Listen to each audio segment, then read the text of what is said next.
On a travaillé tous les 2, on a avancé, effectivement les textes, le langage, les mots employés, la rythmique, il y a quelques interviews qui traînent, il y a ses écrits qui disent beaucoup, beaucoup, beaucoup de lui.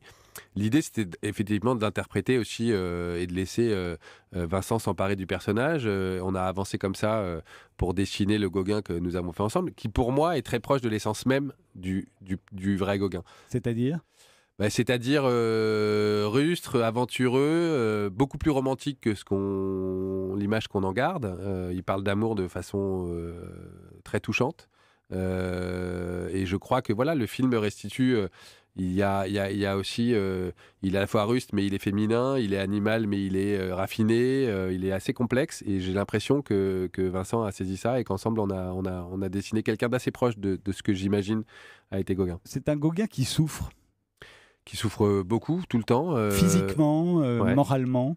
Moralement, ouais, absolument. Il est dans une mission quasi mystique, hein. Il est prêt à tout abandonner et il le fait. Et puis il est dans ce désir ce fantasme de vie sauvage, qui est dû à son enfance, élevée au Pérou, quoi. Il a passé les 7 premières années au Pérou, ça, on le sait très peu, mais ça vient vraiment de là, sa vocation et son désir de primitif vient de là. Il est sûr que c'est, très loin de Paris qui trouvera sa peinture. Et effectivement, il se prend la jungle, et son fantasme du sauvage, dans les dents. Lui sait qu'il est un grand artiste, tout le monde ne le sait pas, il vend très très peu de toiles au moment où il part pour Tahiti.